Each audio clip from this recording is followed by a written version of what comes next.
साहसी की सदा विजय। ओम प्रकाश कश्यप। एक बकरी थी, एक उसका मेमना था। दोनों जंगल में चर रहे थे। चरते चरते बकरी को प्यास लगी, मेमने को भी प्यास लगी। बकरी बोली, चलो पानी पी आए। मेमने ने भी जोड़ा, हाँ माँ चलो पानी पी आए।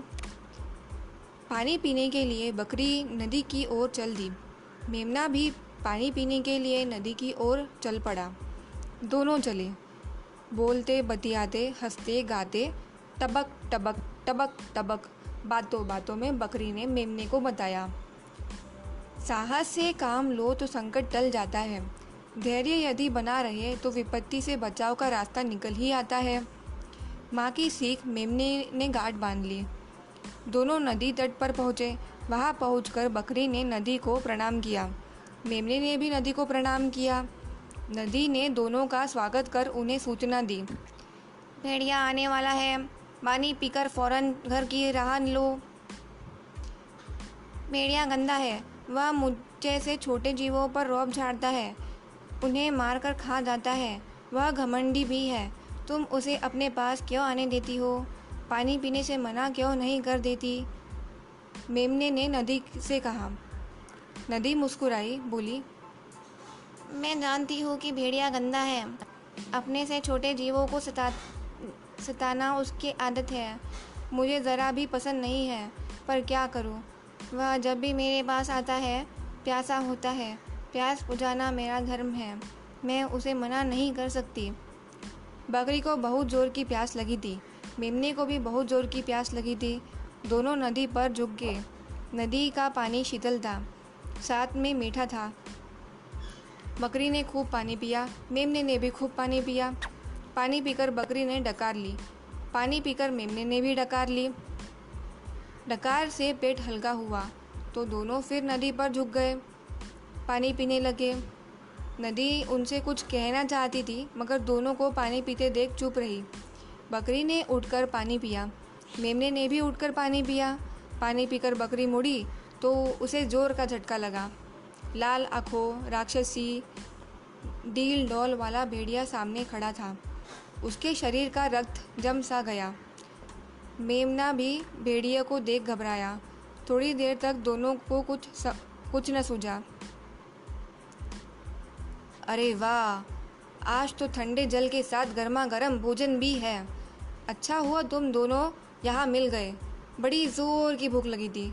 अब मैं तुम्हें खाकर पहले अपनी भूख मिटाऊंगा, पानी बाद में पीऊँगा। तब तक बकरी संभल चुकी थी, मेमना भी संभल चुका। छी छी, कितने गंदे हो तुम, मुंह पर मक्खियाँ भिन भिना रही है, लगता है महीनों से मुंह नहीं धोया। मेमना बोला। भेड़िया सकपकाया, बगले झुकाने लगा। जाने दे बेटा, ये ठहरे जंगल के मंत्री, बड़ों की बड़ी बातें हम उन्हें कैसे समझा सकते हैं? हो सकता है भेड़िया राजा ने मुंह न धोने के लिए कसम उठा रखी हो। बकरी ने बात बढ़ाई। क्या बकती है, थोड़ी देर पहले ही तो रेत में रगड़कर मुंह साफ किया है। भेड़िया गुर्राया। छोटे का मुंह धोया है तो क्या ऐसे ही दिखते? तनिक नदी में झाँक कर देखो, असलियत मालूम पड़ जाएगी। हिम्मत बटोर कर मेमने ने कहा। भेड़िया सोचने लगा, बकरी बड़ी है, उसका भरोसा नहीं। यह नन्हा मेमना भला क्या झूठ बोलेगा। रेत से रगड़ा था, हो भी सकता है वहीं पर गंदी मिट्टी से मुंह सन गया हो। ऐसे में इन्हें खाऊंगा तो नाहक गंदगी पेट में जाएगी। फिर नदी तक जाकर उसमें झाँक कर देखने में भी कोई हर्ज नहीं है। ऐसा संभव नहीं कि मैं पानी में झाँकूं और ये दोनों भाग जाएं।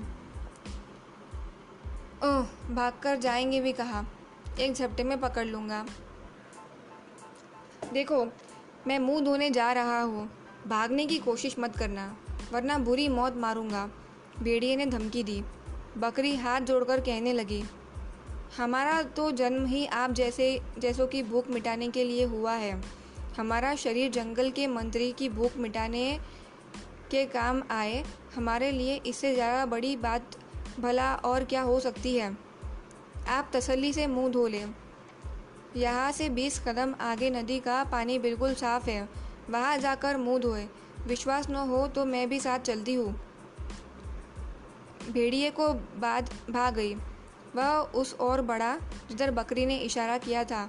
वहाँ पानी काफ़ी गहरा था, किनारे चिकने। जैसे ही भेड़िया ने अपना चेहरा देखने के लिए नदी में झाँका, पीछे से बकरी ने अपनी पूरी ताकत समेटकर जोर का धक्का दिया। भेड़िया अपने भारी भरकम शरीर को संभाल न पाया और धप से पानी में गिर गया। उसके गिरते ही बकरी ने वापस जंगल की दिशा में दौड़ना शुरू कर दिया। उसके पीछे मेमना भी था। दोनों नदी से काफ़ी दूर निकल आए। सुरक्षित स्थान पर पहुंचकर बकरी रुकी। मेमना भी रुका। बकरी ने लाड़ से मेमने को देखा। मेमने ने विजेता के से दर्प साथ अपनी माँ की आंखों में झाँका। दोनों के चेहरे से आत्मविश्वास झलक रहा था। बकरी बोली, कुछ समझे? हाँ समझा। क्या? साहस से काम लो तो खतरा टल जाता है, और धैर्य यदि बना रहे तो विपत्ति से बचने का रास्ता भी निकल जाता है। शाबाश, बकरी बोली। इसी के साथ वह हंसने लगी। माँ के साथ साथ मेमना भी हंसने लगा।